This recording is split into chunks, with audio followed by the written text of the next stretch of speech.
In the last 2 years, we've had 150 foreclosures. So what's happening now isn't a revitalization, it's market instability. And we saw that in the period when we thought the Olympics were coming. Similarly, we had a market where people lost what they had worked so hard to keep and to develop. On 71st Street, I have done a title review of the properties on the street, and the story there is similar. We have people who have lived in the community for years and put money and heart and soul into their properties, only to lose them when we went through the Great Recession, and going forward, it's continued. We need a plan that focuses on developing, transferring those assets back that we've lost through properties that are abandoned, city lots that are sitting vacant and have not been put to productive use.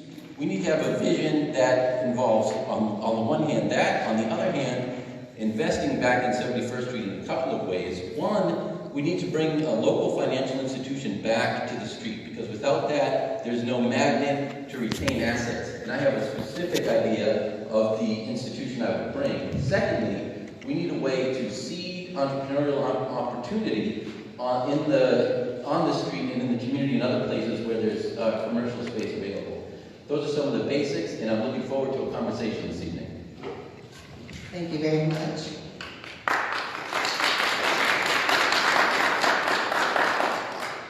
We're going to start by making certain that you understand that we are asking for questions from you for the candidates that have arrived. So has anyone filled out questions?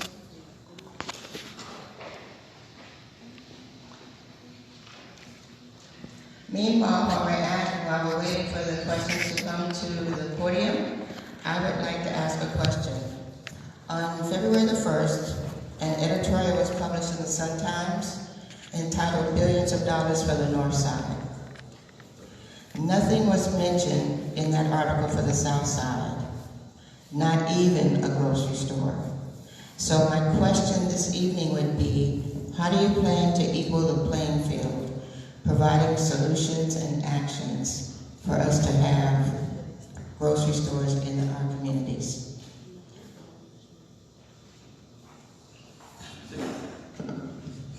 Specifically, grocery stores or development generally? Were you saying grocery stores in particular or development? So grocery stores, obviously we have the two big challenges in the ward have been for a longer period of time, 71st and Jeffrey, and more recently Treasure Island. This kind of development is very challenging, but I think that we have to recognize that there's a time limit on achieving these sorts of things given the stressors that it creates when you don't have access to local food. So in order to make something like a grocery store development happen, there are a lot of moving parts. It's complicated. Certainly it is helpful to have subsidy, but I believe the missing ingredient when it doesn't happen is an organized, mobilized community behind the grocer that you want to bring in. So my belief is that, having observed the 71st Street process, we had 3 LOIs, letters of intent, 2 deals that fell apart before we got to the third one. And I think the critical difference in the third deal is that there was community involvement from the very beginning. So you had in that process initially, I think, an effort to close the deal kind of, I don't want to say behind closed doors as if it were conspiratorial, but with a small group of people trying to manage that change. I think over time that broadened, but almost out of necessity, because the community came out in large numbers demanding something, and I think that made a big difference. I worry that in the Treasure Island development, and part of this is because of the University of Chicago being sort of arm's length, that we may have to go through that same learning process, that it will begin as an arm's length project, and then it will take the community really pushing hard, and then finally kind of breaking through to be a part of the conversation before the change is actually made. So I don't even know where to begin.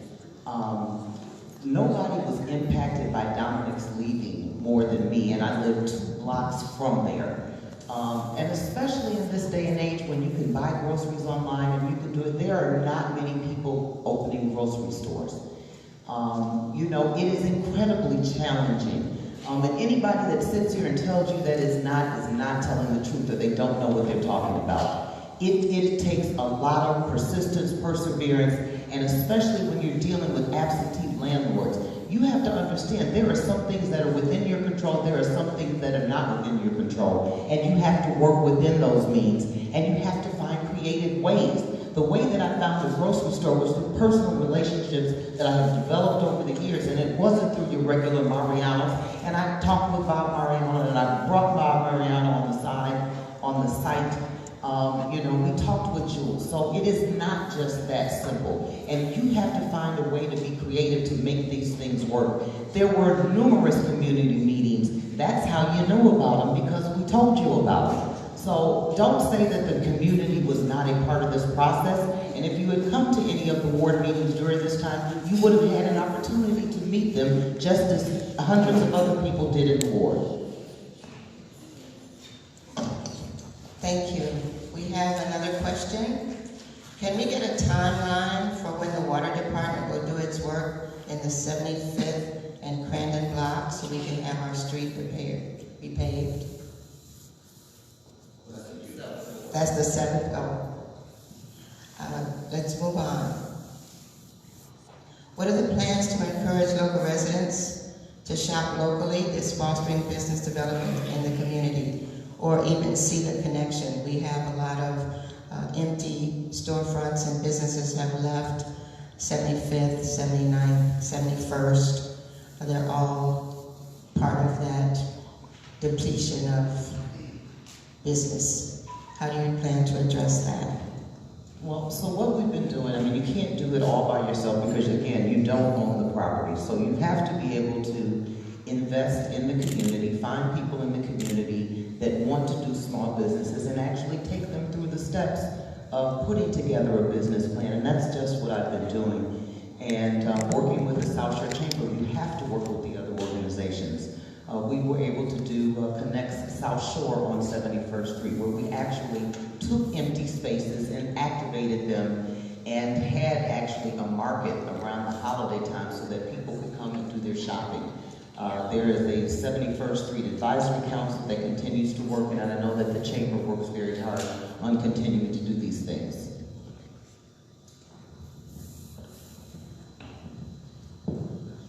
So I think in order to develop vacant storefronts, the first kind of critical element and to encourage people to come into those spaces and shop, the first critical element is that you do kind of re-knit the fractured infrastructure in communities. So the problem that we have when you're talking about, and this is why I come back to asset development, when people do not have the capital locally that makes it possible to start a small business, to make that effort on their own, and when there aren't neighbors and financial institutions that can help support that, then setting somebody up in a business, having not set that infrastructure up beforehand, is a recipe for failure. So what you have to do is move the entire community through the process of developing assets for families and individuals. At the same time, you do want to start seating people in those storefronts. And my focus is on 71st Street. I know 75th and 79th are similarly challenged, but I haven't spent time talking to those property owners, talking to those businesses. So I know, I understand that. And this is a forum intended to be a forum for multiple wards, so I'm speaking to the folks who may be here expecting to talk more about 75th or 79th. I think it's a similar principle, though, that you want, and so I am committed to bringing a local financial institution onto the street, because that begins to knit the community together. Those businesses can start banking there. The people who are working in those businesses can start having their checks cashed there or direct deposit. In other words, you start to have a hub of economic activity. At the same time, you look at the properties that are not being put to productive use, whether it's folks that are not renting out on commercial streets or abandoned buildings, vacant lots that are owned by the city, and you transfer those assets, you bring them back into the community of ownership locally, and that creates, I believe that's the infrastructure that's a precondition to really creating thriving businesses and bringing people back to those streets. Thank you very much. We're going to go down to a couple of educational questions. When you look at the high-performing selective enrollments for schools that are out of reach for our youth, what are your specific ideas on how to create more equitable schools for our children in our communities?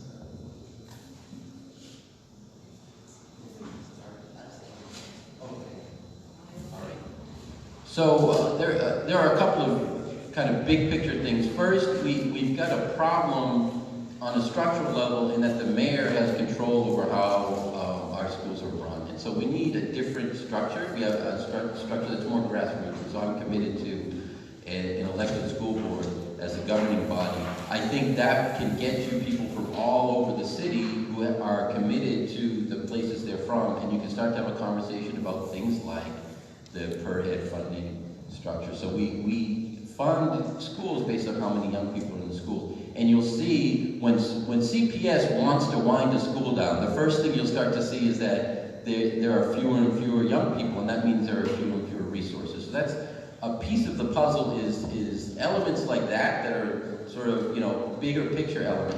But when we're talking about how to build a system that provides more opportunity for our young people, I think it begins in the elementary schools, and I think it begins in thinking about how young people learn and coordinating schools in such a way that we are, it's great to have a STEM school, it's great to have an IB program someplace, but it's what's really important is that the folks who organize this sort of focus in education often have a deeper understanding of how children learn, and that's what they're really talking about. And so we have to make sure that we don't lose sight of that for the sake of whatever the kind of most fashionable category is or something of that nature. And what we need are networks inside of our wards, and I think Alderman can be very impactful in this way, that mean that our elementary schools are serving children with specific ways of learning, and in that way they're coordinated. And so you start with a school system that really is focused on your strengths and builds upon them.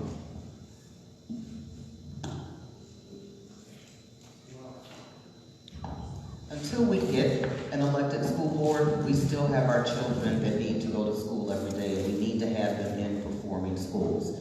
One of the things that we have learned over the years by working with the local school councils and the parents is that we need wraparound services. I think that is the single most important thing, that we address the needs of each and every student in that school.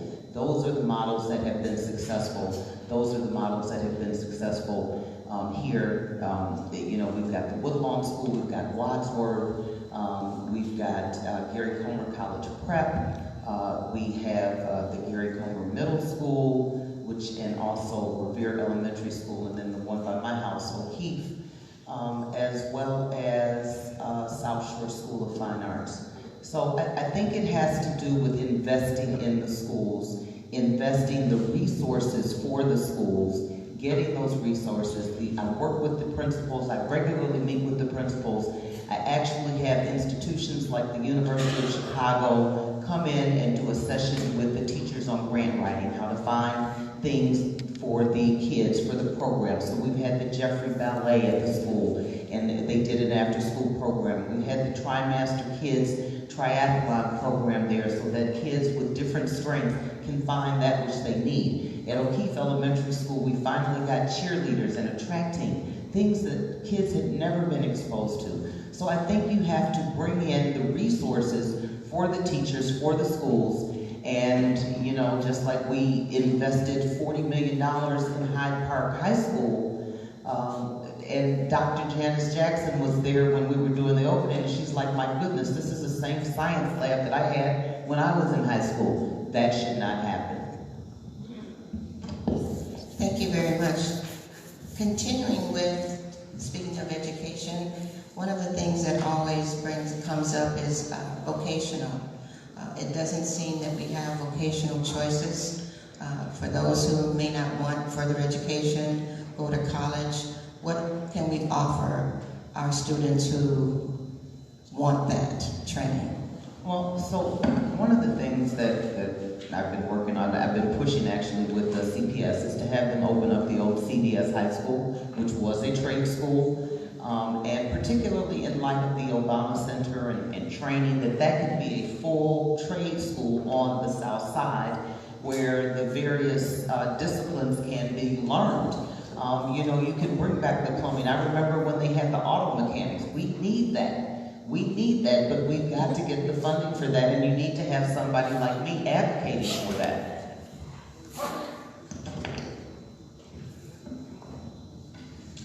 Well, I think it's true that we want to figure out a balance in terms of opportunities that get young people into higher education, if that's the path that makes sense, and vocational opportunities are also important.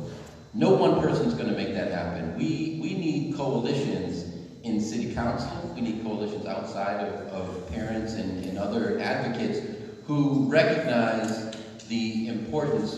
I think what you want to avoid, and the reason, so we're dealing with a pendulum, where at some point people recognize that vocational schools were being used as a strategy to keep certain folks out of college. That the options available to some people were, you should go into a trade, you should, you'll make good money, don't worry about college. And as a consequence, you're perpetuating inequality on other levels. And then we recognized as unions collapsed, as manufacturing collapsed, we recognized that we were dealing with a different economic reality.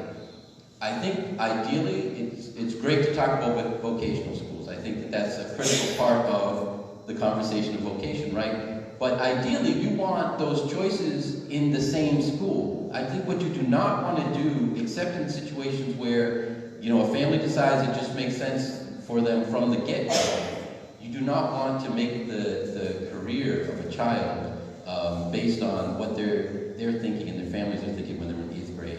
I think ideally what you want is schools that have a balance of opportunity to go, and there's really not, I have in my family folks who have a period of time where they worked jobs, made money, went back to college. They did both. There wasn't this either or choice. So I think you want to make sure when you're doing the education piece that you're not saying, let's put vocation over here, let's put college going over here, but you want to find a way to balance that within specific schools wherever you can.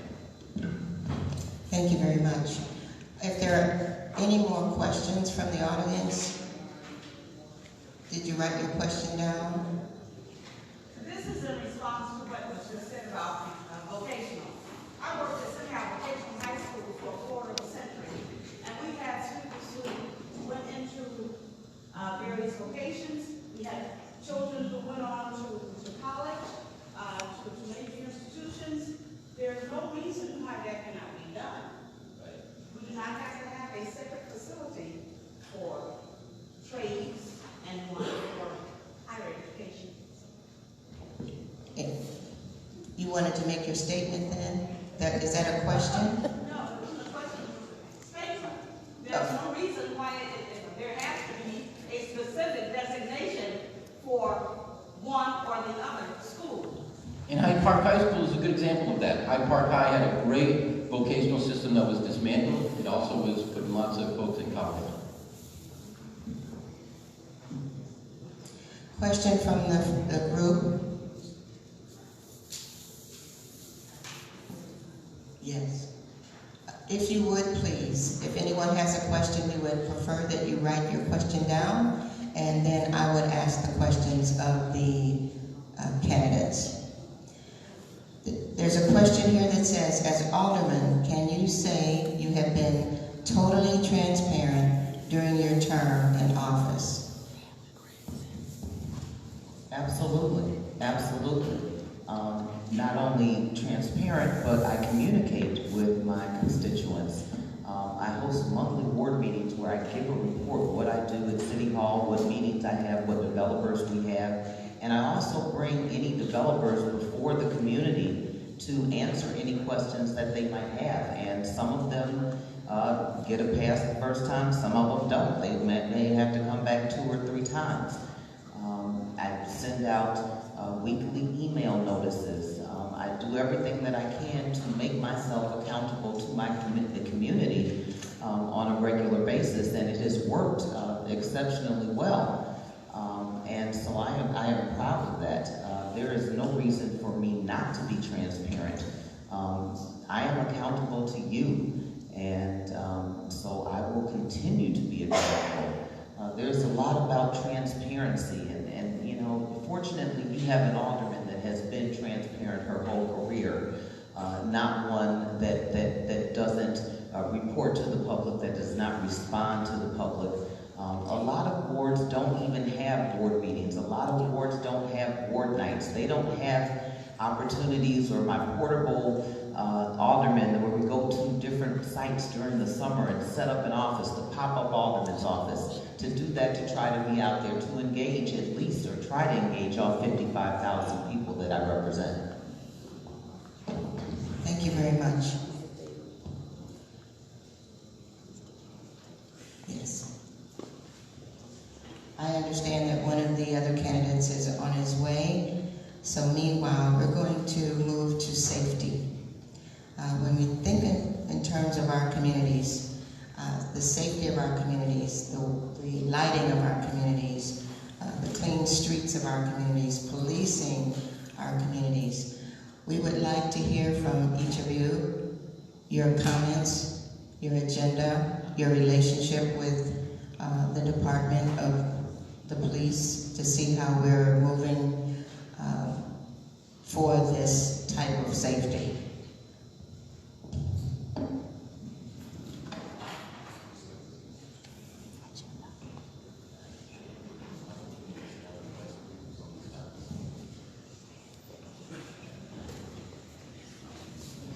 So I think there are two, broadly speaking, I think there are two areas. When we're talking about safety, there's a relationship with the police and what the police can do. And then there's the community, and within that there are programs like CAPS. There's community being engaged in the process of policing especially on our blocks and in our parts of the ward. But there's also reporting challenges. So one of the issues that I have with the ward office as it currently functions is that I think that there is a gap somewhere between problems that are reported and problems that are resolved. And I think that streetlights is a good example. We have currently, if you pull the data from 311 on reported streetlights, we have 35 streetlights in the ward. Some of them were reported as early as the fall, and they're still out. If you pull that data down and just take a drive around, you'll see that, you know, obviously that's a safety issue. There are other similar issues related to 311, but they're not specifically dealing with safety. So there's one. So one thing is, when the community says we have an issue, it's important that the ward office gives you opportunity first to track that to resolution, but secondly, just that you're seeing responsiveness. So I think that those are a couple of things. I believe when I think about safety, I think one of the places that's really emblematic of the challenges we face is 71st Street. And so we can have a conversation about the complexities that go into what makes that street less safe than some other parts of the ward, but I'll talk specifically about the police. I believe that we very much need beat cops literally walking the street up and down 71st Street. And again, I'm not as familiar, I know that this is a multi-ward forum, I'm not as familiar with 75th or 79th, but I believe, generally speaking, that having police officers who know business owners, know who works where, go up and down the street. And we had this, when I first moved to Hyde Park in 2000, the University of Chicago decided it wanted beat cops, there were beat cops, and it worked there. It can work on 71st Street, and it will go a long way to solving a lot of the small problems that lead to big problems, and it will stop horrible things like the shooting of Teresa Augustus over the summer, which happens when one person doesn't know another person and there's some fear there, and we have to eliminate that, because sometimes the violence isn't coming from the community, it's coming from the police. So let me just start by saying 71st Street is in beat 331, which is my personal beat that my personal residence is on. And we do have beat cops walking 71st Street. And you can see them, you can see them out there. And additional to the police cops walking the beat, I made 71st Street a special service area designation, which means there's a certain portion of tax dollars gets put into a fund that is administered by the Special Service Area Commissioners and the South Shore Chamber. And we have additional security patrol on 71st Street. You see those cars out there. Not only that, but those people get out of their cars, they walk and talk to the businesses. And not how do we know that they walk and talk? Because we make the businesses sign a form when they come in there to make sure that people know that they have actually gone into this business, had a conversation about what issues they were facing and how to address them. As to your issue of 311, when something is put into the 311 system, it automatically generates a ticket and people can automatically track it. Thank you very much. And I just wanted to remind the speakers of the reason why we're here is to speak on the issues. We're not here to bring you together to debate. We want to respect one another. We want to give each of you an opportunity to address your constituents and your community. Before we go to the next question, because we've had another candidate to come forth, we thank you for being here. Would you please introduce yourself and give us some of your background?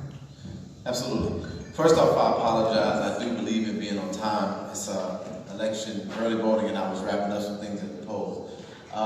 My name is Jedediah Brown. I am a native Chicagoan. My childhood home is on 71st and Bell. And I was born in a household of faith. All of my life, I've seen my parents love God and love service of other people. I was kind of reared in it. And I have experienced so many facets of life in Chicago. I was an auxiliary police officer. I was a pastor for 10 years. I was a knucklehead in the streets.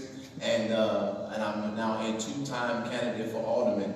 But outside of that, I've been most successfully known throughout the city of Chicago as a community activist. My advocacy in Chicago has spread and has allowed me to have an organization called Justice that actually has a chapter that is operating in every state in America.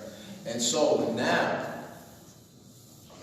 absolutely. And so now, I'm running again, and I was not initially going to run because I had a bout after I lost a child that I helped co-parent since he was born. I lost him.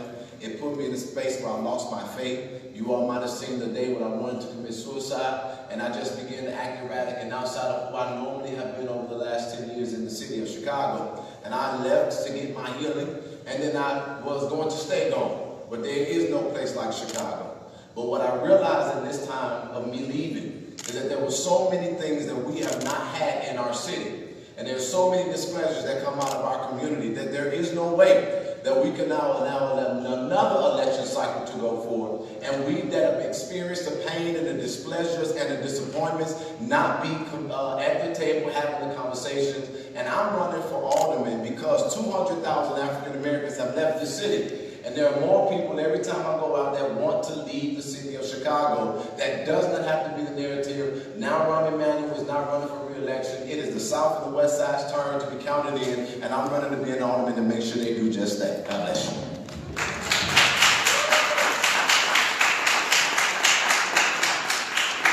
Thank you very much.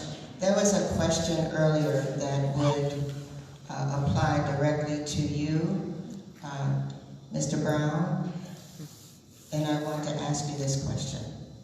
Can we get a timeline for when the water department will do its work in the 75th and Crandon block so we can have our street repaved? Well, there's actually that project is actively being, they're dealing with all the water pipes in our city, in our particular part of the ward now. And that's why you have the meriting piece from our alderman that says $100 million in investment to the community. That comes from the money that the water department is utilizing for our neighborhood. Now, the exact timeline of when they will do the 75th corridor, I don't have that exact information because I've been trying to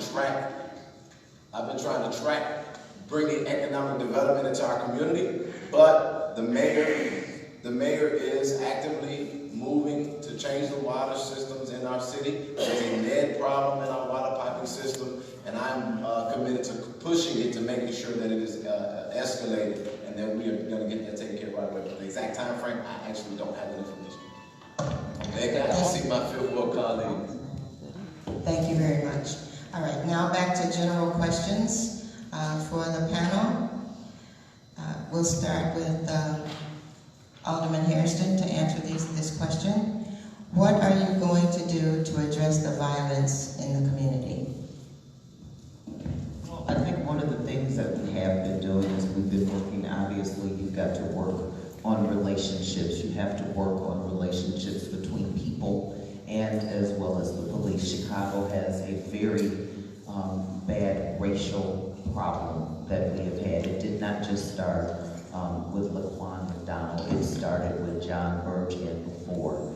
And I have been outspoken and vocal about these all of these years, and I am grateful that they finally had the tape, because sometimes people, even though people are saying something, nobody hears it until you can see it. But the thing is to have the wisdom to speak out about it and go against it, and go against the police department that is creating these things. So one of the things that I did was to create a ordinance which allows for a civilian component to the police department, because we do have to get the people and the police working together. The other thing that we have to deal with, we have to deal with unemployment in our neighborhoods.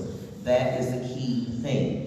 One of the advantages of having the Obama Presidential Center is that we were able to open up a resource center for people that are interested in learning different trades that they're going to be using as they build it, and they will be able to connect them. It is a full service wraparound. So if you need to get your GED, then they will hook you up with an organization, and these are national organizations that do this.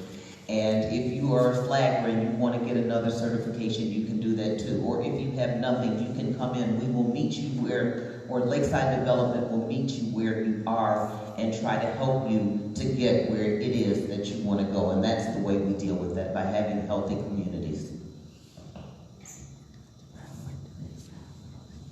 So I agree. Economics is a critical part of why we're dealing with so much violence.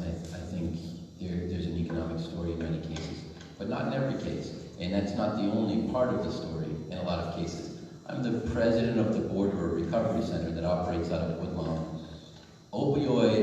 Death by opioids is more than double the cause of death. In 2017, we had more than double the number of people who were deceased by gunshot were deceased by opioids. In other words, it's more of a crisis than the gun violence problem that we have in terms of people who are actually dying. We have to look at all of the issues. I think when you look at a street like 71st Street, you're looking at some folks who have substance abuse challenges, other people who are dealing those drugs. You've got to deal with that element too, and so you can't eliminate that. I would say the formula we have right now for police presence on 71st Street, however that is characterized, I've been on the street for years, so the beat cops that are there, they're not present to me. But regardless of how that's characterized, that formula is not working.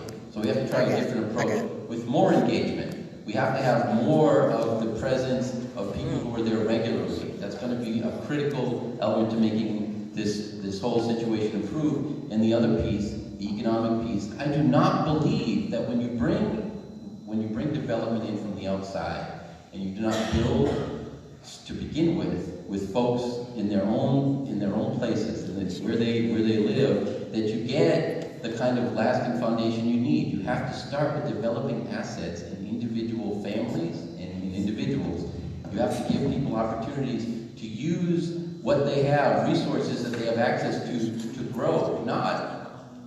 It's great to have a big project that we can depend on for some employment for a couple of years. But if we don't have the foundation locally, and we've lost it. We've lost the home ownership. We've got vacant lots where nothing's happening. That could be a small asset for a family just starting out, and instead the city's sitting on that land. If we're not thinking about that first, then when we say economics is a part of dealing with violence, we're not getting to the heart of the economic piece. So a new formula for police involvement in the neighborhoods, definitely dealing with drug addiction, both recovery and also on the supply side.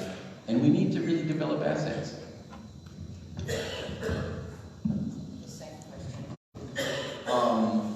I agree with all of those sentiments, but to add on to it, in Chicago,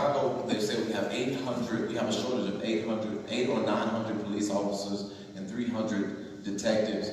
I would like to see us have community safety patrols, where we actually hire community residents where they live to patrol their neighborhoods in an auxiliary status like I was able to serve in the Trumbull Park area, and actually employ them to shore up some of the shortage that we have with the police, with the law enforcers, but actually working in conjunction with them. The second thing is that I believe that you must, I've always believed that violence is the effect, not the cause. And so I've been looking, as I've been running this campaign, for people in our community who want to own businesses, to get them small business training and access to capital. And the reason why that's important is because if you live and you work in your neighborhood, you're more likely to hire young people in the community. The violence that we're dealing with is a fatherless and motherless and authority and a generation that does not understand nor respect authority. And so, then we keep on trying to give it labels. This is gang violence. This is children that don't want to do anything. No, these are young people that are waiting for somebody to reach out and to tell them what they don't know about the potential of their future.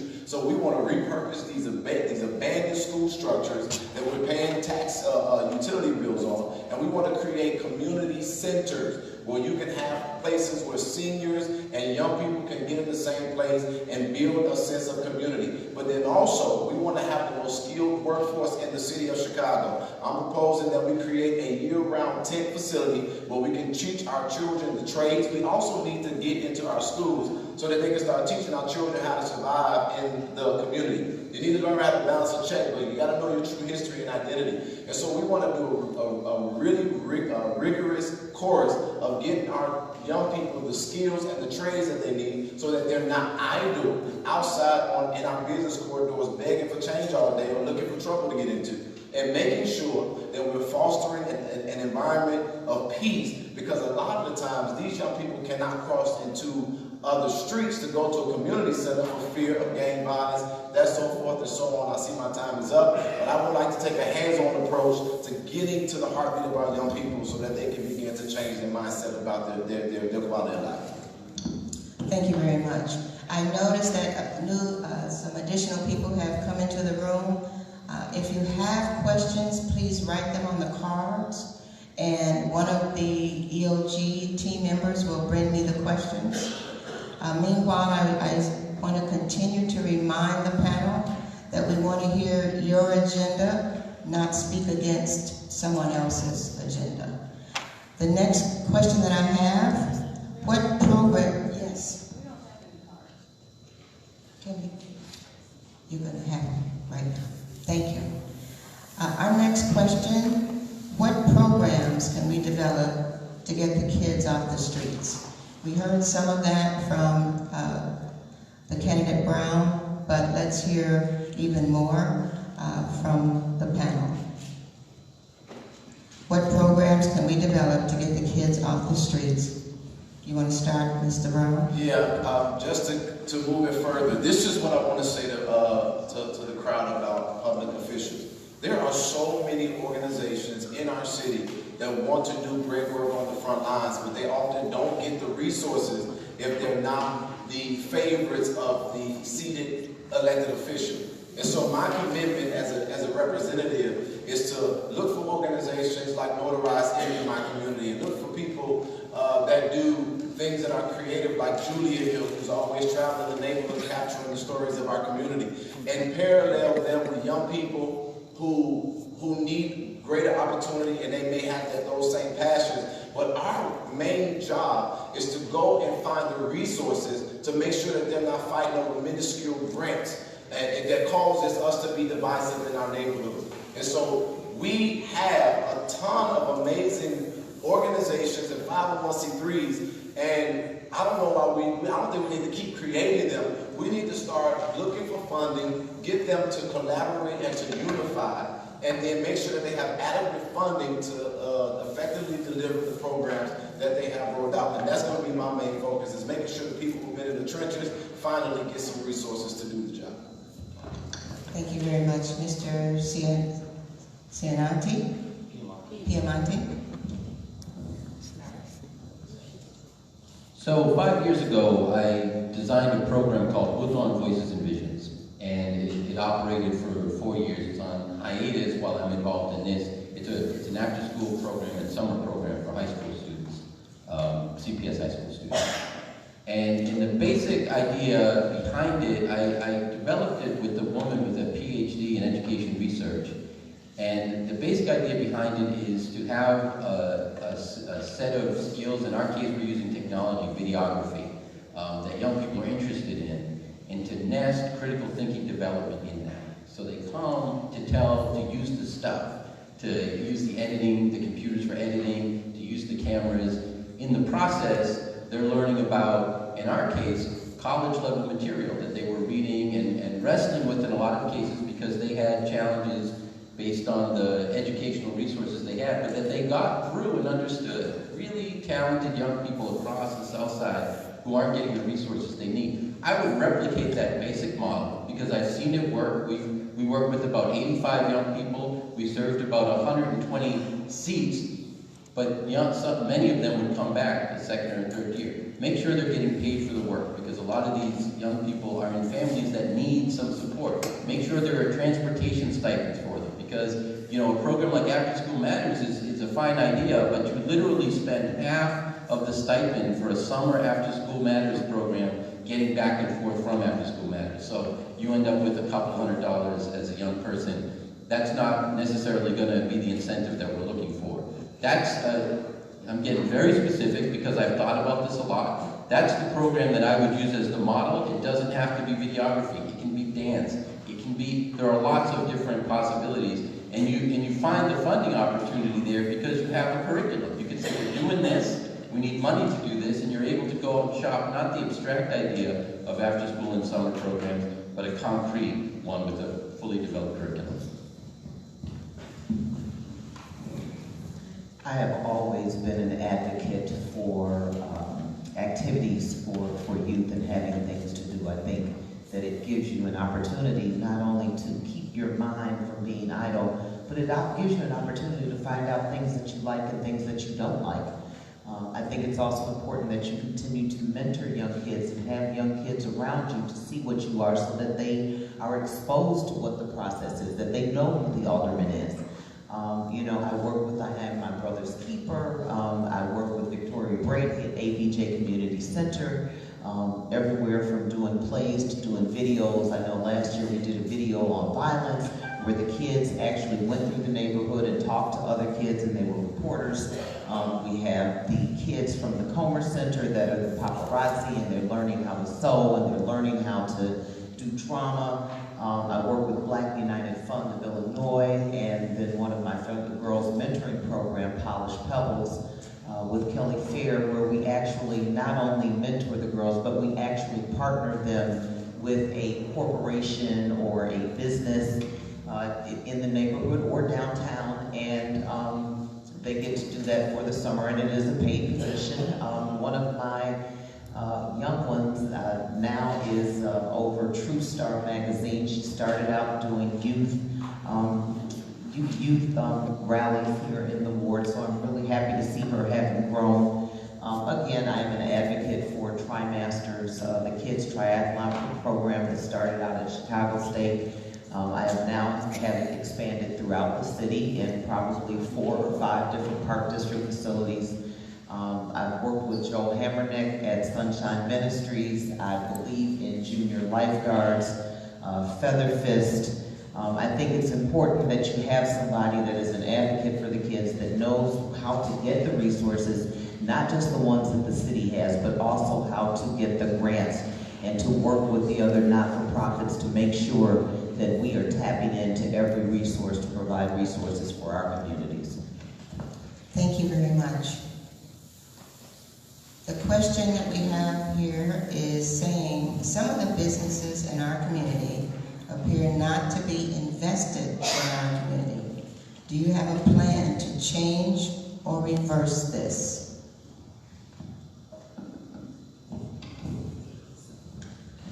I already dealt with this. I mean, this is one of the things that we did on 71st Street when we created a special service area designation. And the reason that I did that is because first, you know, the city had all these programs, and we went to all the businesses on 71st Street and asked them to invest in at least starting to improve the outside of their businesses, and none of them would take advantage of them. I think it was Black United Fund and the office that I was in at the time, 1900 East 71st Street. None of the other businesses would do that, so we had to find a way to make them invest in the community. And so what a special service area does is it's a designation, and then a portion of their tax dollars, their property tax dollars, go into a fund which is used for 71st Street. So all the banners that you see, the extra security that is on 71st Street, sometimes we've had the solar trash cans out there that pays for that. We do a lot of the hanging baskets that we have that get changed just to make our community look like other communities. And so when they don't do it willingly, then it's up to us to find ways to make them do it. They don't mind taking money out of the community, but they really don't want to invest in. So you kind of have to make them invest in the community. And it has been going really, really well. We are able to do things that we were never able to do before, and you still try to get them to invest. But if they don't, then there's a way to do it so that we don't have to suffer the consequences because they don't want to participate.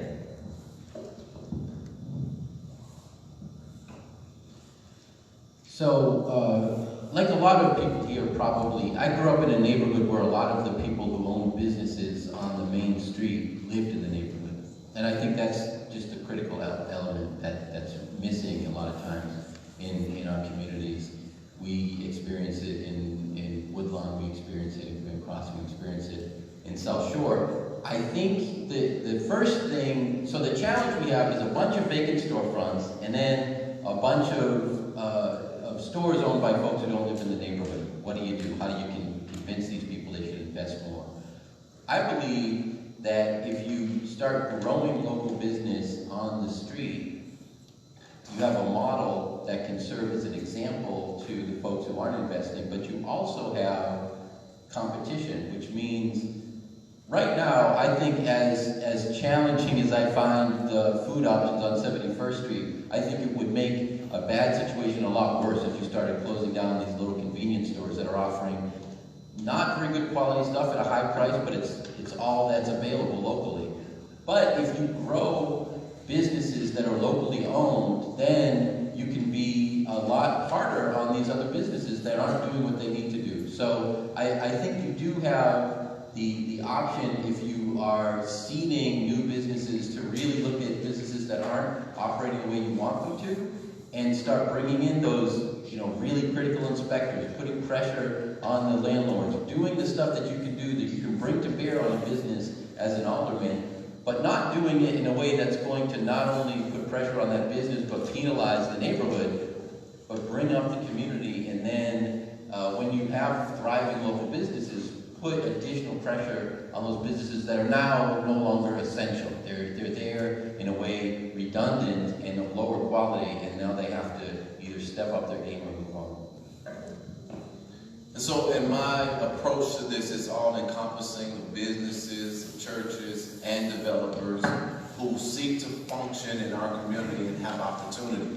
And the approach that I'm planning to take to this is to create an independent precinct captain system where every single of the 46 precincts in the 7th Ward will select one individual who will represent a council of people who will hold my office accountable.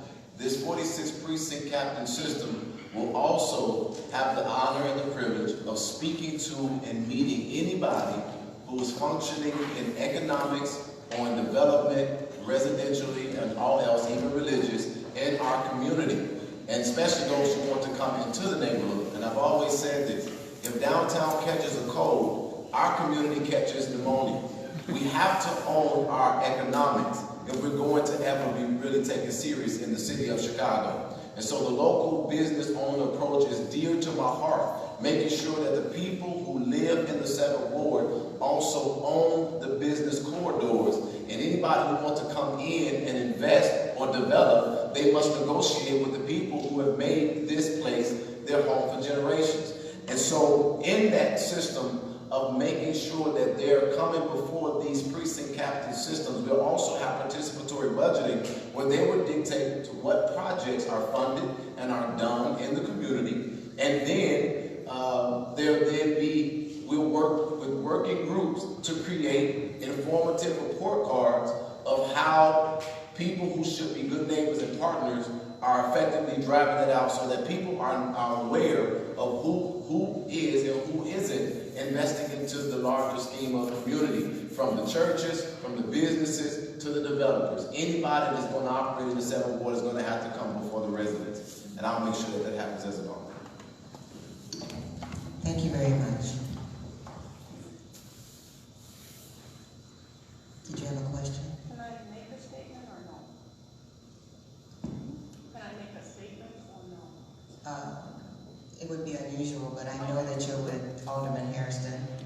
Is there anything? Well, I was just going to reiterate, because I think the two of you came a little later. It might have missed the beginning, but as far as businesses in the community, as far as going back to the community and hiring from within, I think those were addressed early on, which is the grocery store that's on 71st, that will be on 71st in the fall of 2019. That's locally owned, and also that is also a place for more hiring. The movie theater, 7-screen movie theater that's there, the bowling alley. So that's covering quite a bit. That's covering employment. That's covering things that are needed in the community that are close to home. And that's also covering beautification, where it's not a UV big lot anymore. And that lot was vacant for 6 years. I think another thing that was might have been missed by candidates is that hiring from within the community and giving them the skills. So, for example, the Obama Center, the Obama Presidential Center, that has been established. It's not a wish, it's not a prayer, it's been established that 50% of the people that will be hired will be minorities, women, and veterans. That's Thank you very much. Thank you so much. Can you respond? She's with Alderman Hairston, and she just wanted to reiterate her position. Yes. So you can respond to it, to the group. So we did not hear from you earlier on that. I want to respond to her. I ran 4 years ago, 2015, before I was remapped into the 7th Ward. I pray the grocery store actually comes this time. But also, as they are getting ready to, I think Friends of the Park has a lawsuit approved against the Obama Center. And I'm really hoping to see more of a press for a community benefits agreement, because it's good that they're committed to 50% of the population that's there, but it doesn't benefit us if we can't afford to stay there and be that 50% of the population.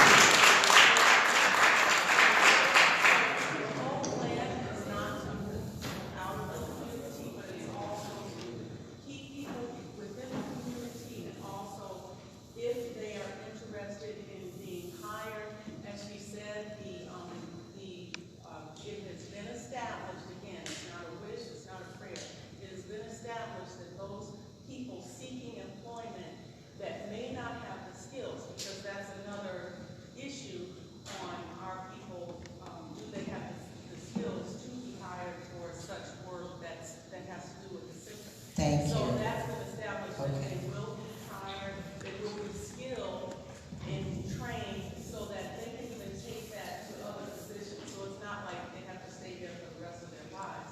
They'll have a life skill. Thank you so much. Thank you. Thank you. All right, let's continue to move on. Let's continue to move on. That's just fine. This is in my ward, so this is the campaign, right? Is the 5th Ward candidate. I'm in favor of a community benefits agreement, and I would introduce the ordinance that mandates that from day one. I understand that Alderman Hairston's office is going to say we're guaranteed 50% local employment.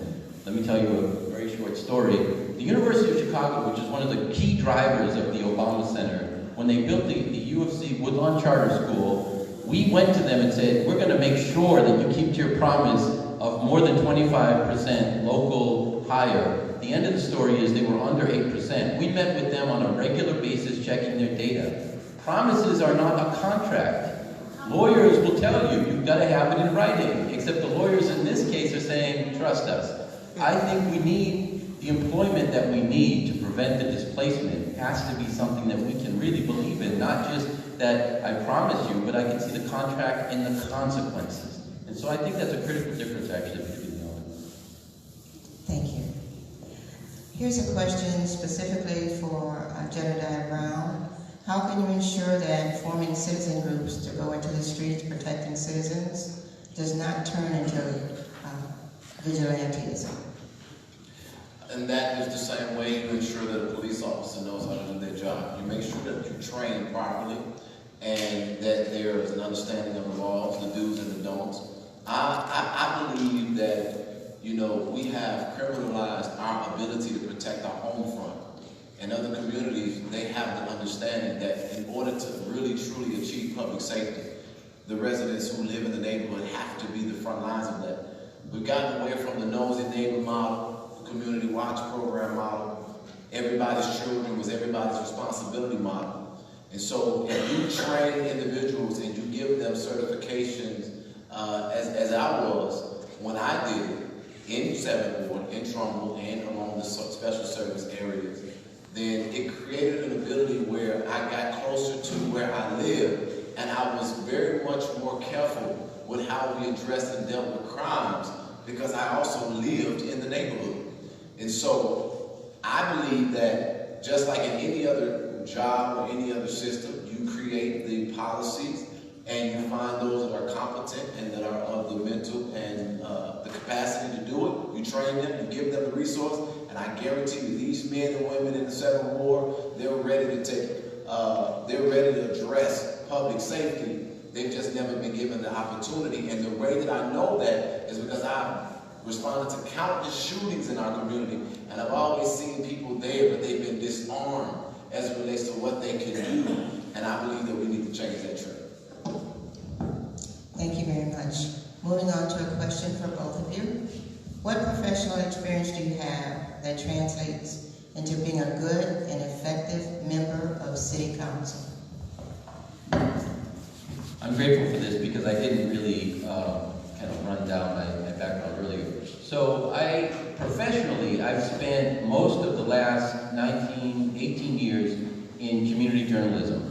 Mostly at the Hyde Park Herald as a reporter there and for the Lakefront Outlook, which is a paper that they had for a short time in Bronzeville. And then as the editor, I was the editor of the Herald for 8 years. I also did some training and some journalism work at a nonprofit that worked at the Charles Hay Center. That is, in my opinion, the theory. That gives me the perch from which I saw a lot of things happen in education and politics and real estate and development and so forth. The practice starts about 17 years ago as I was reporting on real estate. We saw what was coming. And it was real clear, I think, to anyone who was involved in real estate that things were getting bad on the South Side. As I engaged folks, I realized there was a potential solution in the form of a local financial institution organized to serve the community. And so 15 years ago, I was part of a group that opened the Southside Community Federal Credit Union, which now has just under $4 million in deposits. That's one piece that taught me about some of this infrastructure and why I talk about assets so much. A couple of other important elements I mentioned. I'm the president of the board of a recovery center. We deal specifically with women with substance abuse, but also mental health. And seeing that intersection is so important, seeing what people are dealing with. I mentioned Woodlawn Voices and Visions. It's a program that I started that worked with young people. And then I was part of an effort to save a church that was being demolished by the Archdiocese. We were able to organize, and between media and fundraising, get the Archdiocese to transfer it to local hands. We were able, in the space of 7 weeks, to raise $750,000, $650,000 cash in hand, and a $100,000 commitment that was made later. That shows you capacity. So $750,000 is the budget for the recovery center. When I was at the Herald, we had about 8 to 10 folks, 4 full-time and stringers and other folks that I had to manage. These are all the elements you need to handle a ward office, to know what a budget's like, to know how a budget impacts real lives, which is what that recovery center does for us, and what doesn't happen enough in city council. When these cuts are made, or you do something like slash mental health centers, you need to have that empathy quotient where you imagine the consequence. And I have to do that at quarterly meetings where we decide how we're going to adjust our money in at that center. Strangely, I am uniquely qualified. If you all have seen me throughout the years of my advocacy, I'm not running for a job. I've been doing the job before and while I'm running. I spend most of my advocacy fighting with the members of our city government, and I've uniquely been able to affect a lot of change, to not just be somebody outside screaming at the building. I've actually been able to sit in countless meetings advising on many things that have affected our city. But I was one of the main advisors to Mayor Irene Brody, who was one of the longest serving mayors in one of Illinois' poorest suburbs. And we helped her to get the funding from the state so that they could get brand new police cars and some kind of economic development before I left the community. But it's specifically in the city of Chicago. 3 things that I'm very proud of that they never give credit for, but I'm saying, and I got cameras on me on the record. We fought to get the municipal dispensaries ordinance out of the committees fighting against Ed Berg, which was an ordinance that required the banks to tell the city government where they were investing city taxpayer funds. I was a thought leader and an advocate fighting with that within single city councilman accountable to some degree in the city of Chicago, as well as I've been very fortunate to be an advisor to our Chicago Police Department, fighting along with our Superintendent Eddie Johnson to get the most diverse command staff that the city of Chicago has ever had. I've also was involved in helping them rewrite the use of force policy for the city of Chicago, and have helped them to deal with countless tragedies that have gone taking place in the city of Chicago, as well as I worked with King Bennett, who's the father of Chance the Rapper, and he brought me in, and I was an advisor to Rahm Emanuel's administration. One of the only young people that went in there fighting against them and trying to get them to do something for our community. And Rahm Emanuel and the administration, we really battled it out, and I never ever was soft or kind on them with them. And I'm the one who brought the young people together into the administration to try to get them to move forward doing things that they have historically not done. I can't say that Rahm Emanuel had the heart to do it, but I have been dealing with this city government for so long. I almost talk about it in my sleep, and I'll say this. In my time in doing that, I saw how our aldermen were continuously coming to the mayor's chambers. They would be sitting on the outside of the lobby, hoping to get an audience with the mayor, and I would be sitting in the back laughing while they were back there telling them what their orders were versus the aldermen being the checks and balances and the legislative muscle on our behalf that they should have been. And so I have dealt with city government pretty much my entire time as an advocate, and as well as been an advisor to every level of government, federal, state, and city, and I currently do that now as an independent and private citizen. Thank you. Question we have for the both of you. What process will you put into place to inform your constituents on a regular basis of what's going on in the ward, whether it's at city council ordinances, new businesses, etc.? So this is something I've thought a lot about. Because of my background in journalism, I have an idea of how I think communication ought to operate within the ward. Currently, we have what I consider to be not a really effective communication system. I think you've got to do things in person, because you can't count on everyone having a smartphone and looking at it all the time, even though sometimes it feels like that's what all of us are doing all the time. So you've got to have regular meetings, you've got to have monthly meetings, but you've got to inform people about the agenda. You've got to do 2 things that aren't done right now. 1, let people know what the agenda in those meetings are. 2, give them an opportunity to set or shape that agenda. So you say, look, I've got these, 2 or 3 things we have to talk about this month, and then you give people an opportunity to say, what else is happening I don't know about? Because you're not going to know everything. The other thing is, I believe you've got to have quarterly community congresses. So you've got to have opportunities for folks to get together in a larger capacity, to have longer conversations, meetings that go on for a longer period of time, where you can deal with kind of bigger picture things. That can't happen every month. It's not practical if you really want to get a large turnout. But that's something I want to do. Now, in terms of electronics, I mean, we can get information out to each other on a constant basis. And I think a lot of what your ward office does can be entirely transparent, because if they're doing it right, it's getting reported to the alderman. If the alderman is managing that staff, they're saying, I did this, I talked to CDOT about that, I talked to the Park District about that. And there's no reason why every time they talk to that, unless they're doing something they shouldn't, every one of those emails should be available to you. Every one of those communications. So why not make that available to the folks who, like me, are sort of like data geeks and they want all of the details. But for other people, you can have a roundup. Once a week, once a day, you can say, these are the things that happen. Now, if you have yourself an individual issue you want to deal with, the 311 system does not work, but the model is fine. You need it on a local level where you say, I need this, this sewer's backing up, this tree limb has to be cut down, and the ticket's generated, and you can get that data, again, smartphone, email, but also you can make a phone call, and you can say, this is ticket 647, what's going on with this? And you can get that answer in, real life, face-to-face. Finally, I would have a print newsletter that goes out like clockwork, because I think a lot of people still depend on reading something, and as a guy who put out a newspaper for 8 years, that's not going to be a really hard thing for me to do. So the first thing is that aldermen should not be a part-time job when we got full-time problems.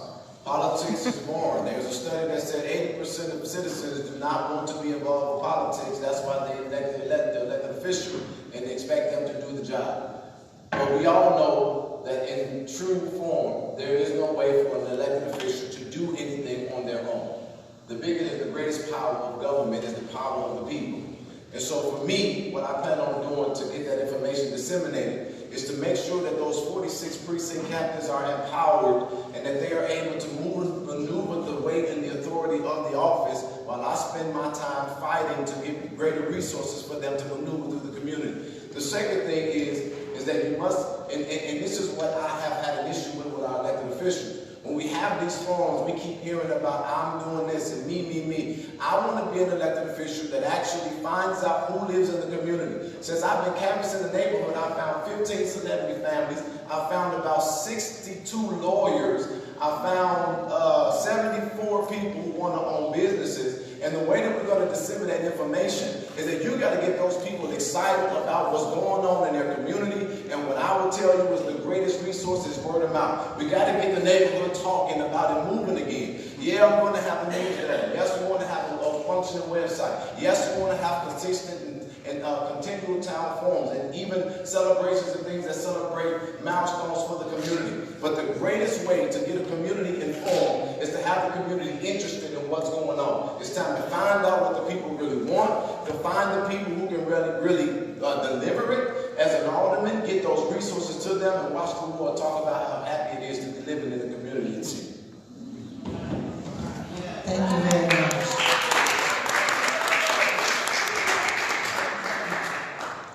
We're going to shift gears a little bit with this question, one that's dear to my heart. How can you facilitate starting urban gardens to which we can encourage healthy eating and new job skills? So I have a real passion for this as well. I was involved in developing a garden at 64th and Kimbar called Kamunda Garden. It's an extension of the 65th and Woodlawn Community Garden, which is one of the largest on the south side. And it's a lot of work. So when we talk about developing gardens, especially on the south side, we're dealing with, like in Woodlawn, a lot of the demolition that happened in Woodlawn, how it came to look the way it does now. Our properties were destroyed, and a lot of the material, the leftover material from those buildings just plowed under. And there were a lot of vacant lots that are just like that. So it actually takes a lot of work to get it. It takes a group of people. So to say I'm going to just dedicate vacant lots to be community gardens, you've got to organize, you've got to partner with the urban gardeners. The other thing you have to do that's critical is find points of access. So when we started the Rainbow Beach Farmers Market, I developed something called the Rainbow Market Co-op, because a challenge in terms of access is people, if they're not growing themselves, don't necessarily have access to that food. Folks who are growing in the neighborhood could provide it, but it's expensive to, you know, rent a booth for an individual and spend a whole summer. Sometimes they don't even have that whole summer worth of produce. So you can get people connected to fresh produce being grown locally by creating co-ops in the farmers markets where they pay just what they're using. So people would come and they would give us, depending on how many of us were involved in the co-op, $5, $10 to be there for a day. And they could sell what they were growing in their own backyards. That's a great way to connecting. The other thing we would do is at the end of each week, we would take that produce, we would go to a local convenience store and at a cut rate sell that produce. And you'd be surprised how many of these local stores who have nothing good in them are delighted to have something fresh. They're just not going to do the work to identify it. But if you give them that opportunity, they'll take it. These are a couple of things to do. But I think you want to incentivize, you want to hold up the gardens that are doing well and find out what you can do to support those folks. You got a lot of people digging in the dirt who would like to do a lot more, but they don't have the support to do it. Okay, now y'all be patient with me, because I'm going to go on a very strange route. First of all, I need us to grow our own food, because I need to be eating a little bit more healthier than I do KFC and McDonald's and Cutler. But what I will say, please bear with me, please hear me out. It is out of our control. If you're not for the legalizing of marijuana, it's going to happen. But it creates a unique opportunity. In 2024, marijuana is expected to be the most sold consumer product in the world. Now that the government needs money, they want to legalize what they've criminalized our community for generations. And so this is what I'm saying, and this is an ordinance that I would like to present, that we require that the licenses for marijuana growth and dispensary go to the same communities where the most arrests have happened. If that is indicative of 2024, it being the most sold product, then that is a way for Chicagoans to create reparations without saying reparations. Now listen, if we can get these growers licenses into the hands of our community, and to our young people, and to the seniors, and to those that actually can stand marijuana, well, while they're growing your weed, you can look over and you can start growing your vegetables. I'm so serious, but I want to tap into what the government is doing, because now, listen, I go and look in those meetings, there are none of us in those meetings when they talk about who's going to get those licenses. It's time now for us being at the tail end of everything that's moving in society. And so I want to now bring groups of young black men and women who want to start being farmers, and we can get our own livestock, we can get our own crops, we can get our own marijuana, and we can make sure that we're profiting from everything that this government is seeking to do. Thank you for bearing with me, because when we say marijuana, people get real funny. Knowing they be smoking. Well, that did take us off of the vegetables. The edible vegetables. Yes, that's the garden I was speaking of. That's fine. Thank you so much. Question. This is next to almost the last question. If you can address your agenda for this or give us some insight. What's going on with the redevelopment regarding the waterfront? U.S. Steel? Is that, who asked that? Did you mean U.S. Steel? Oh, U.S. Steel. Want me to start? I can start that, because that's once again, it's a complex conversation.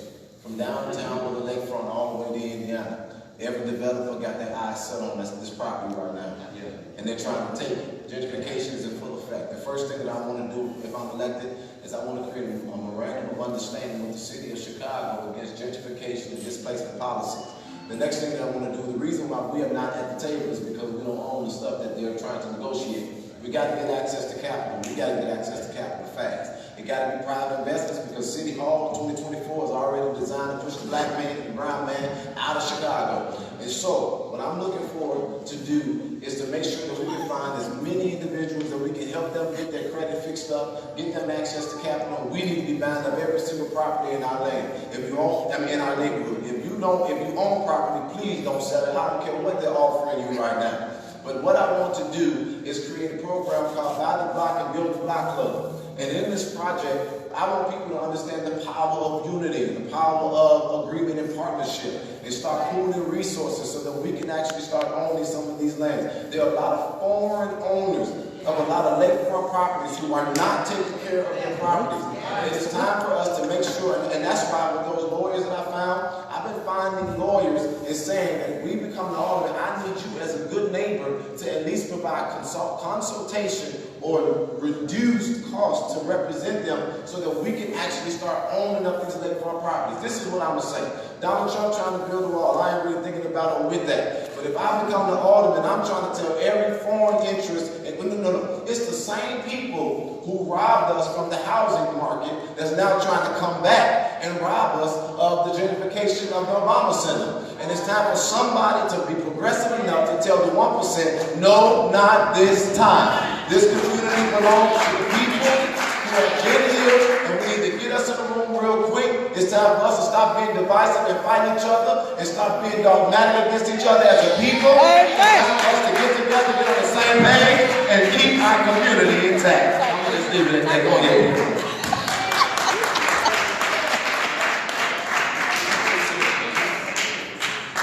I look forward to working with Jedediah and State Council. I don't think a lot of people do, but I do. I think it's going to be a lot of fun. He's absolutely right. And this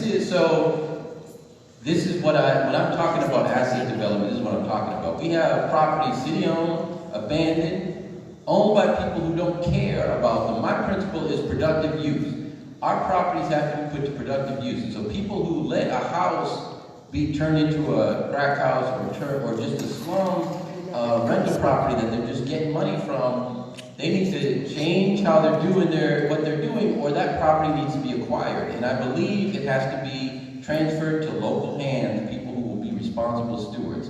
And this is what Jedediah is talking about. What I believe is the key element is that financial institution locally. So the way you get those loans, it's not, you need a local financial institution to get those loans. There's no other way it's going to happen. The Southside Community Federal Credit Union, currently on our books, we have over 400 used car loans. Think about where you get used car loans anymore. The only places you can get them want you to pay every week, and if you're a day late, they take the car. So this is the kind of alternative opportunity that we need. We need to take that, which is at 55th and the Dan Ryan right now, and that has just under $4 million in deposits, which sounds like a lot, but it's not, and bring it here. We need a branch in 7, we need a branch in 5, and we do need to buy up that property. U.S. Steel is a problem because U.S. Steel gets to veto anything that gets built there. So there are deals going down we don't know about, but they will start leaking to the press. The land's too contaminated. It's not, it can't be built on whenever the deal isn't to their liking. So we need to have real transparency. We need to understand what the remediation that has to happen there is. It has to take place. And then I think I believe that if we have a coordinated effort in 5, 7, 8, that we say we want this land distributed to people who live in the community, that we could organize something that would force them to do that. This land does not belong to an abstract, the people who live here earn the right to decide what happens to that land. And the best way to do it, and this is Jedediah's vision too, as I hear it, is to parcel it out. One parcel at a time, or 2 or 3. And let us as a community decide how that's going to be managed collectively with that expert advice from the lawyers that Jedediah is identifying, from the financial institution I'm talking about, and get it developed that way. Because these big projects always strip more assets from you. Every time someone tells you they've got a big, shiny, new idea and it's going to be great for you, we end up with fewer people with jobs, fewer people owning their own homes, fewer people with savings. It's intentional, it's structural, and we have to change it, and this is the way we do it. Amen.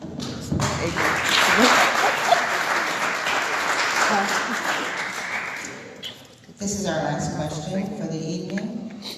How do you plan to protect the residents while the city plans to, it looks like remove or renovate the 60649 zip code?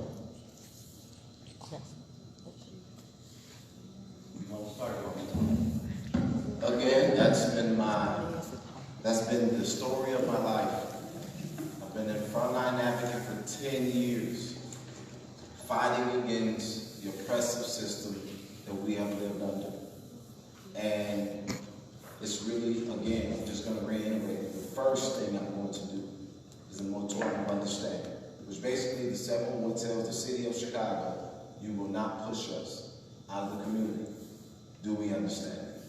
It's a legal document, moratorium of understanding against gentrification and displacement. The next thing that I'm looking to do, and this is what's happening to us, our elected officials have not been representatives. They have been gatekeepers, right? Simply keeping us asleep, looking over there, while the city has the real business being taken care of over here. I'm snitching. We know now, thanks to Solis and Burke and Purple, that there is a code of silence also in City Council. I am not going down there to be a part of the incumbent protection program. In other words, you do what you're going to do in your ward, and I'll look the other way, as long as we keep on covering each other's mess. As well as we have to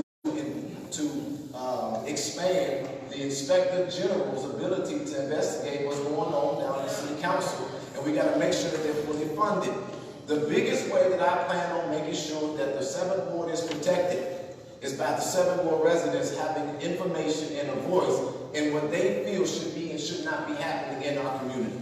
Anytime I moved this city, it wasn't because Jedediah stood up. It was because of the many people who were not at the camera or not on the microphone that were standing up with me.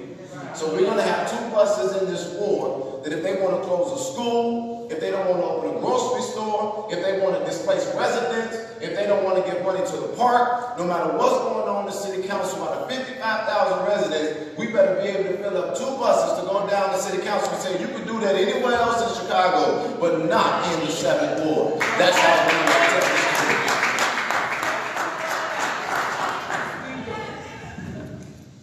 So I think the things we were talking about earlier in terms of asset development come to play here, because the more property, the more people who own property, the more control you have, the more influence you have over what goes on in government, and the more you're listened to, which is just an unfortunate reality that politicians will take you more seriously if you own a piece of land or a house. But it's important to recognize that strategically. The other element, and you can find this on my website, GabrielPiemonte.com, that I have been talking about for the year that I've been campaigning are resident development councils. So in each of the 4 neighborhoods that are in the 5th Ward, I would have an independent resident development council. You would be a neighborhood development council, popularly elected. It's not something appointed by the mayor, not something appointed by the alderman. The people decide who's on there. And they approve, just like the planning commission, just like the alderman. A stop along the way is that you go before this council and you present what you want to do. The council gets to set the terms. So I think what's critical is to give part of the way we're going to change the culture downtown is that we change the power dynamic in the ward. And I think the first thing that you do, and the first thing I'm committed to do, is to give away some of that alderman's power. Because without controlling aldermanic prerogative, what happens is we can say whatever we're going to say here, but we start to get, right away, we start to get pressured, we get the carrot and the stick. We get threatened, we get offered things, and you start to get soft. The way to stop the corruption from impacting your community in the way that it has in the past is by having councils that say, you know, you can take all that cash and envelopes and do whatever else you're going to do, but you've now come to the council, and the council says no. And that's what we needed when the Obama Center was presented, when the Tiger Woods Golf Course was presented, because now we have to go back and try to start to undo what's already been done. If there were a council already in place that they had to make the case to, we wouldn't be in the mess we're in now. But I think we need that going forward. Thank you. We're going to take a moment now to allow both the candidates to have closing remarks. The closing remarks would be with you first, and Mr. Brown will close it out. Well, I'm glad I'm going first, because I don't want to have to follow Jedediah. all of you for coming out. This is maybe the most important municipal election in, certainly since Ron Emanuel was elected, and maybe even before that, because I've seen a lot of frustration.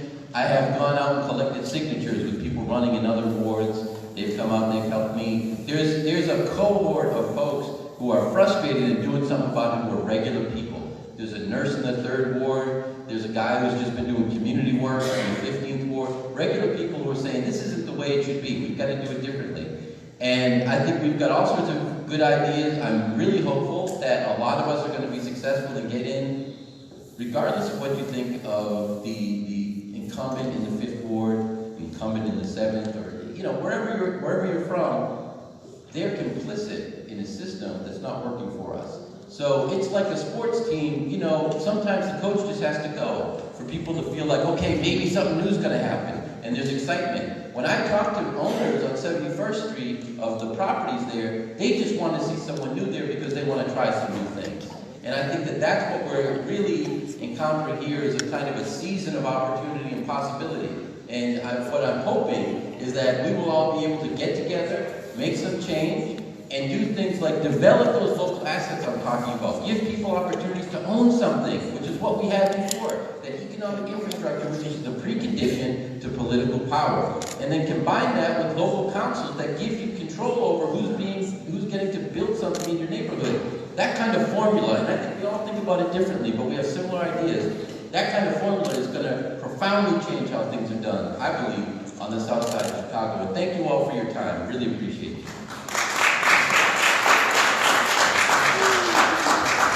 Before we hear your closing remarks, William Calloway, who's also running in the 5th Ward, is just now arriving.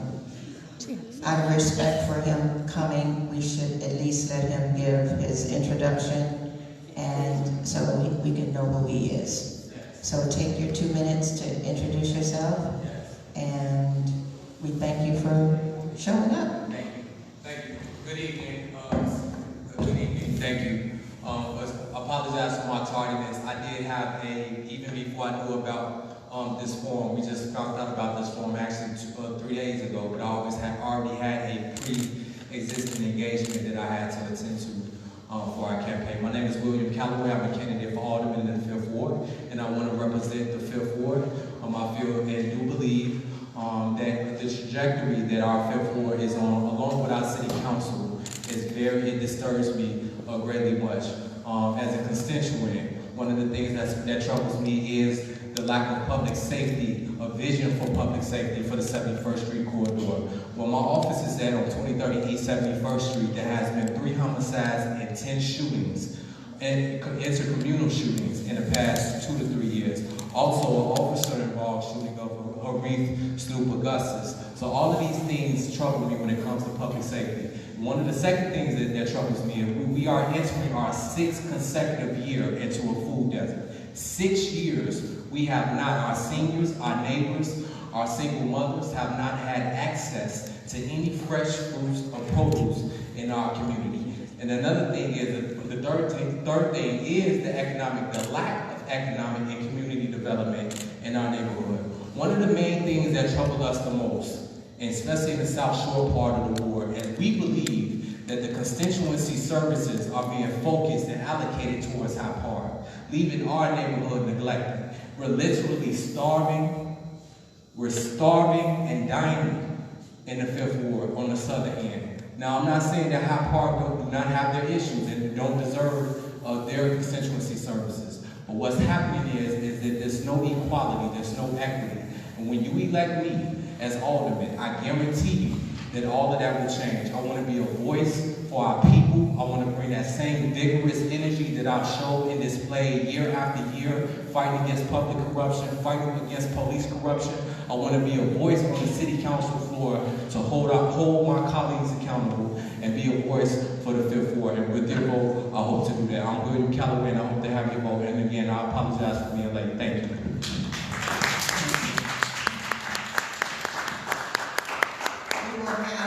Closing remarks, also by Jedediah Brown, and then we'll give our thank yous. So many things I wish I could say, and so I'm just going to say it like this, as brutally honest as I can.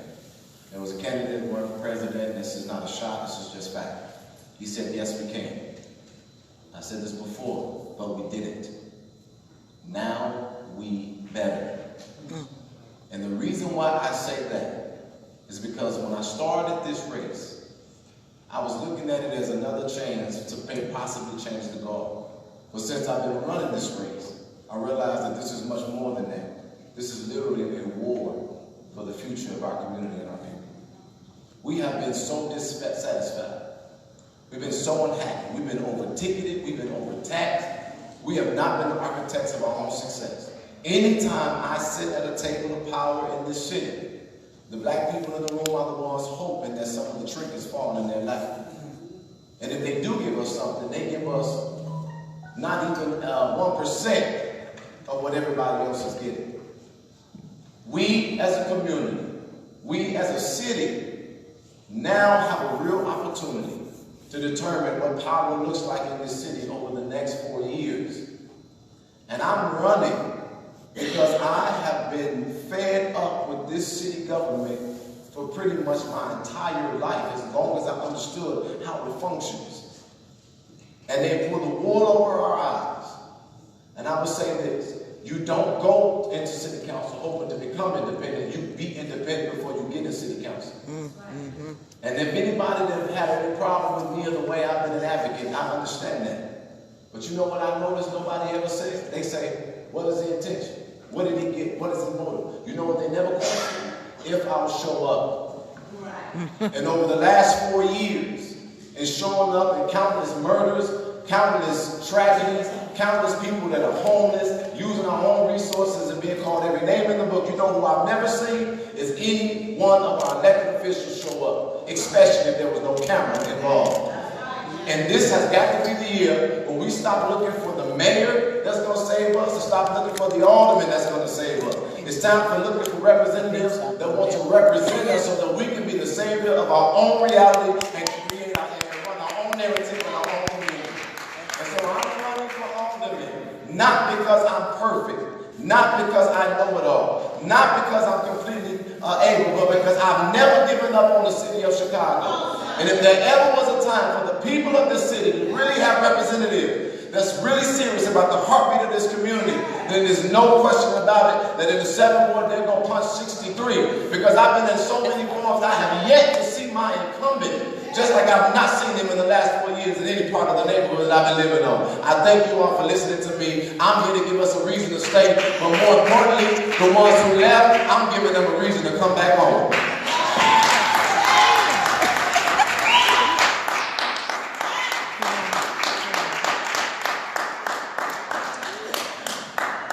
We want to thank our candidates. We want to thank Alderman Hairston, even though she left for personal reasons. We want to thank Brother Calloway, who made his way for the last few minutes of this, at least to introduce himself to his constituents. We want to give thanks to them moving forward with their campaigns. You've heard them. You've understood their agendas. We must stick together. It's unity. I'm your neighbor. 60649 is every single one of us in this room. We must come together. We have intellect that has presented to you different ideas. We've heard those ideas. Now what are we going to do? Let's work together. So I do want to thank them for coming out. We want to thank each of you for taking the time out of your busy schedules. We also want to thank Pastor Lyles for allowing us to be here.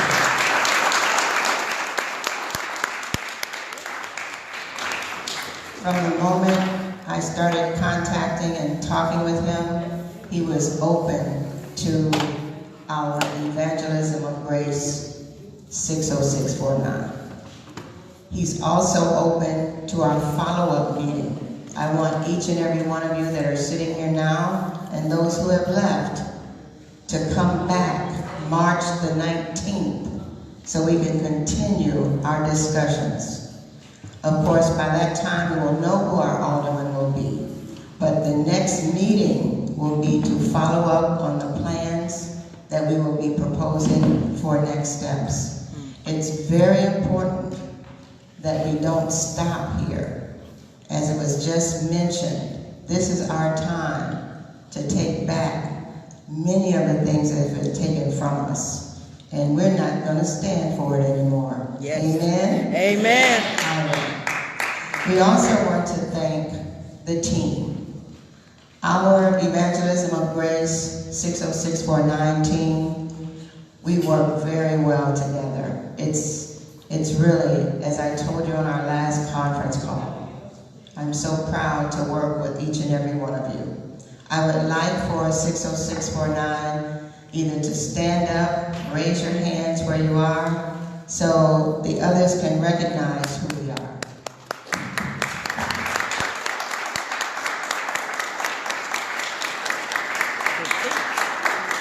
Thank you. We also want to make certain that you fill out your registration forms. Some of the team members will be coming around now to collect those forms. That will give us what we need to insert in our database as we continue to do different programs and different meetings to include you. We also want to thank Pastor Ford. In his absence, we cannot not mention the shepherd of this house. It's been very gracious coming from them, what they want, and they also want inclusion. So we know that we've really met a partner for life in this church. So we thank you for that. I also want to thank a gentleman who's not here anymore. He came and he left, but he knows who he is. I will talk to him a little bit later. At this time, I would like to have Evangelist Ulissa Thomas come and close us out in prayer.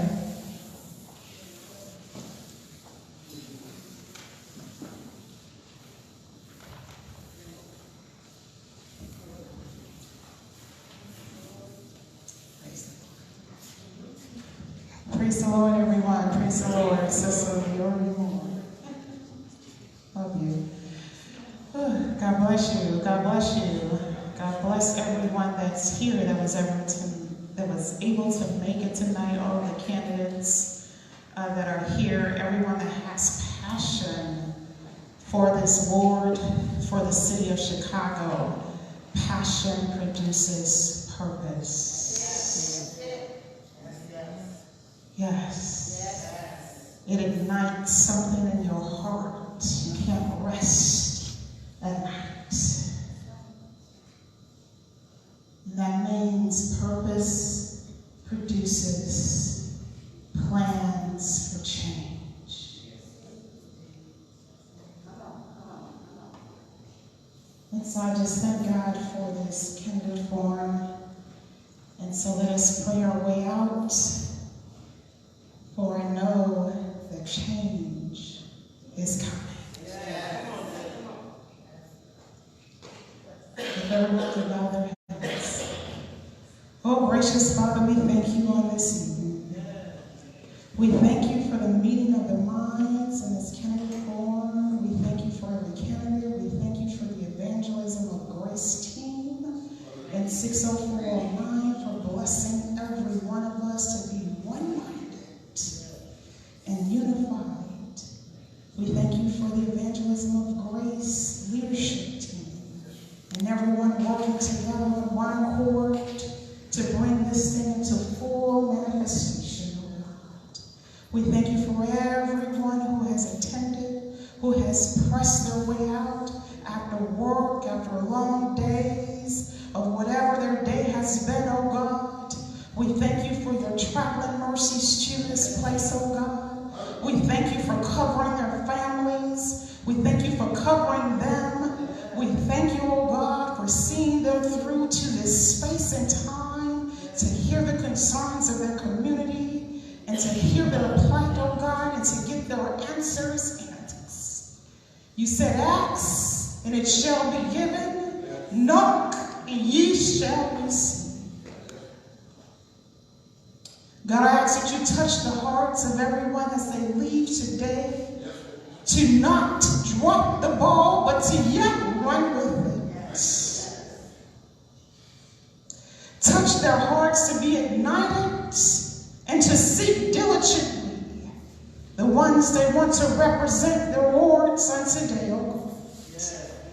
Continuously ignite these candidates to fight for these wards, for the needs are many. Let them not rest, oh my God, until change comes. And for the evangelism of grace, 6049 zip code, strengthen us. For there is much need here, oh God. For I can't even sleep